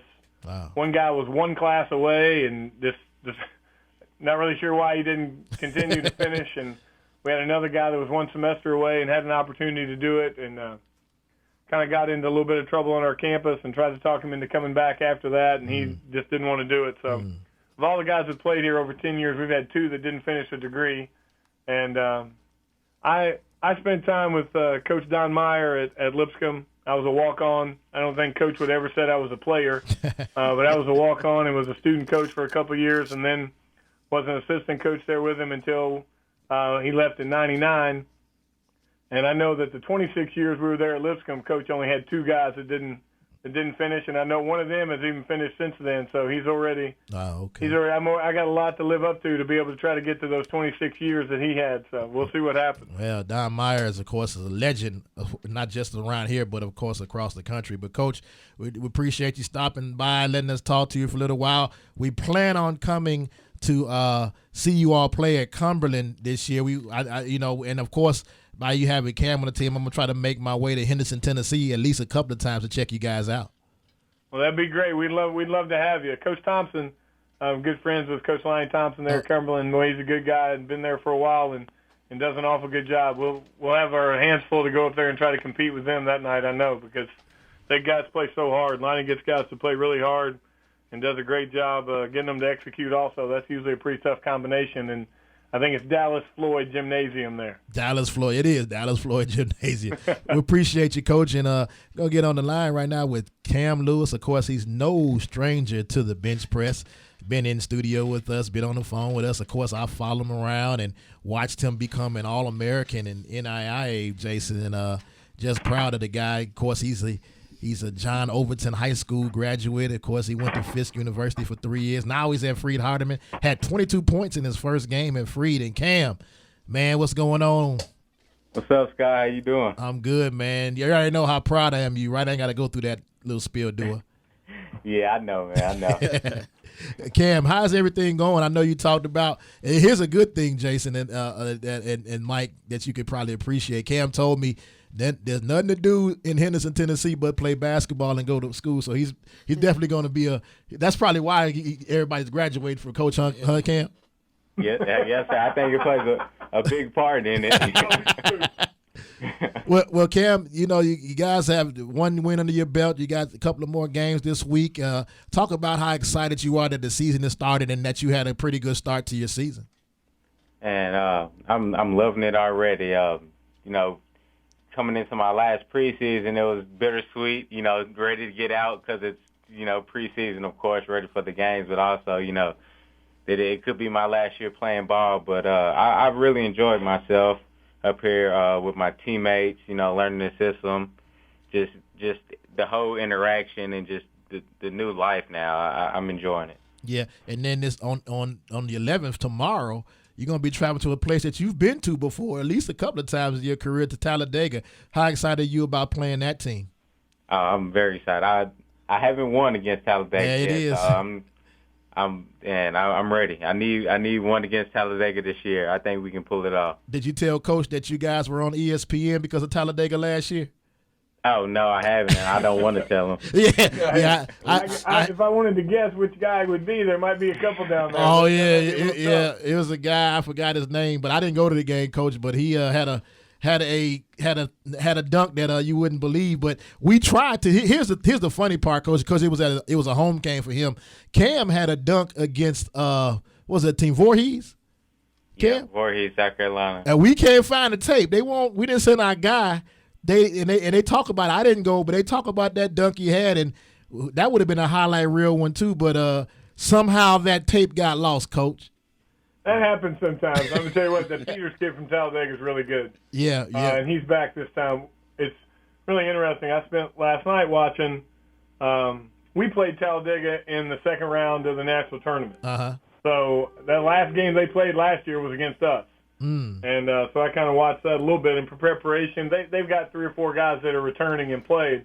But I could tell today when we were going over scouting report on the floor, and I said something about Peters being a really good athlete, or I couldn't remember his name, and Cam, when I went over to get my paper that was sitting there on the bench, he said Brandon Peters. I said, oh, yeah, that is it. And, yeah. And then and talked about him being a good athlete. So, yeah, he probably already knows that a little bit. But, no, that guy's a good player. That'll be, there's always a good matchup in a game. That's the thing about basketball. You feel like there's guys you want to play against and guys that will challenge you and those kind of things, but it's also a team game. Right. So that's what will be great tomorrow. Yeah, that's who I'm planning on Cam being matched up with in Garden. Oh. But we'll end up switching some things and different guys get matched up in transition. But the good part about it is, it's not just an individual game also. Right. That's the beauty of basketball. And there's so many different ways to play. Everybody plays a little bit different. We run a 4-out, 1-in motion and trying to do some things to help Cam be able to come off some screens and maybe be a little more open and him having to create everything himself. And that's been interesting for him. I know he's worked really hard to try to be better at that aspect of his game. Well, he's done a great job. Our motion was so good after the first 10 minutes on Saturday, they played zone the rest of the game. Wow. So we didn't get to do it anymore. So we don't know. We don't really know how good we were at it, but we'll find out. Yeah, and Cam's not going to tell you this either. Now, I didn't tell you about that game, but the game that they played against Talladega in Nashville, he dropped 40 on them. I think I've seen that box before. Yeah, and I counted them. Remember, I've been to Fisk a couple of times myself. Yeah, I counted them, so they were all 40 points. I may have missed a couple though. But Cam, you're there. Following behind another All-American NAIA player from last year, and playing. So Coach Shelton knows how to coach good athletes. How important is that role in your maturation playing for Freed Hardeman to have Coach Shelton on your side? Real big. I think it's helping me with my game also just to actually go back to the fundamentals. I'm working on footwork and pump fakes and stuff that I think, I would probably be fairly decent at. And I think I am, but, it's always little things that you can critique. And with me having Coach Shelton on my side, he's helping me with that and just being an all-around better player to where if I better myself and be more aggressive, I'm just making the guy beside me 10 times better. Right. And so I've seen a lot of growth in myself and my teammates so far, and I'm really enjoying it. Right now, see, I'm gonna have to talk to the sports information director for Freed Hardeman because they got you listed at 6'1". I thought you was 6'3", man. 6'1", 2, 3, I don't know. Whatever they want me to be, I'll be it. Yeah, Coach, I had to make him look better. I gave him 6'3" during his 3 years at Fitz, so somebody's measuring stick or he shrunk on us. I don't know what's going on. Yeah, he got some. You never know. Now I don't know. Do you remember seeing a few years ago Liberty Tech out of Jackson? Yeah. Won a couple of state championships. Oh yeah. And there was a guard that played for them, Anthony Sampson. Yep. Who was pretty small. Ant was our point guard here he was here for 5 years. He came in redshirted, and he played with some awful good players on that team. But Ant listed at 5'3". We measured him one time without shoes on, and he was 5'1.5". Whoa! And we had him on and that's legitimate. Now this kid averaged 8.5 assists a game as a senior. He was unbelievable. Wow, I remember him. He was such a good defender of the ball because he was right there where it was bouncing. Yeah. But I'll never forget. Ant looked at me when we wrote. Guy was writing all that stuff down because they measured him without shoes, and they're writing everything down. He comes over to me and he goes, "Hey, Coach," he goes, "I'm going to have that extra 1.5 inches. I've been 5'3" for a long time." And I was like, all right, man, we'll let you stay 5'3", but we all know the truth. Yeah, we appreciate that, and of course Cam, I talked to Coach. I don't know if you heard it. We're gonna try to take a little contingent over to Cumberland and watch you guys play, man. We're really excited. Coach Tony Thompson and also maybe Jason and the other guys are gonna come see you play, man, and see the team play, and also see you and see Jason Shelton on that sideline. We're really excited about going to Cumberland to see you play. Yeah, that sounds good, man. Y'all should come out. We will. And again, before you guys go, how excited about? I know you said about playing against Talladega is going to be, but some of the other teams that you played against already, Bethel and some other teams are going to be able to see you again. How excited are you about playing against those teams too, Cam? It'll be cool. A different look. I'm in a different jersey. Different offense and defensive schemes. So it'll be different. They get a whole new and improved side of Cam. So I'm trying to be everybody's worst nightmare this year. Well, you were last year too to some teams. Yes, sir. But not me though. But not me. I like counting those points. You kept my left hand, going on a scoring and assist and rebound. So I'm kind of glad I don't have to do that because I got cramps in my hand usually when I do games with you, man. I'm sure. I don't know about all that, but well, we appreciate you guys calling in and Coach, you got a gym over there. I know you do, and we look forward to bigger and better things and another run in the NAIA tournament. We'll see how it goes. I'm telling you, I'm just proud to have a guy like Cameron in our program. All right. We can say all we want to about all the basketball stuff and all those things, and he's a really good player. And I'd say this if he wasn't sitting here, but just the time that I've gotten to be around him, he's a quality young man. Yeah. And that's the best part about it. We're going to be sure he finishes his degree and gets everything that he needs to get done there. If he gets an opportunity to play ball after, that'll be great too. But one thing he's going to leave here with is a degree. He ain't going to be number 3, I can tell you that. There you go. He ain't going to be the third guy to leave here without one. I'm going to make sure of that. I told his mom we're going to be sure that happens. Yeah, I'm about to say. We're going to work towards that and be sure that happens. Hopefully, plan is if everything goes as planned by next year Christmas time. So. All right, and I was going to say, I know his mom's not going to let that happen either, so you got to worry about that. Yeah, not at all. Not at all. Yeah. All right, Cam, man. We proud of you, man. You keep doing what you're doing. Keep making me proud, brother. All right. Appreciate it, Scott. I'll keep in contact. All right, man. That's Coach Jason Shelton from Freed-Hardeman, and also Cameron Lewis from, of course, he used to play for Frisk, and now my phone's ringing. Let me turn that off. Somebody else trying to get on the show? Yeah, I guess so. Somebody else tried to get on the show, but at the end of the show, we about 2 minutes in, about a minute away, and we appreciate it. There is somebody trying to get us. Chad Wilson calling now. Too late. We appreciate everybody who called in. We appreciate Mike showing up, man. We appreciate you coming by. No problem. Theme music for you next time. Theme music for you next time. Of course, Jason Sales in the house. What else? We're forgetting Facebook. Oh, yeah. WTN Tribune Sports, WTN Tribune Radio, Tennessee Tribune, all that good stuff. Yeah, nice. Now I got some theme music. You hear that? Yeah, I'm all right with this. Yeah, we are. I like this. All right, we're going to see you guys next week, of course. Nice week of basketball this week and football, so get your sports on. We'll talk to you next week, and we're out. We're out.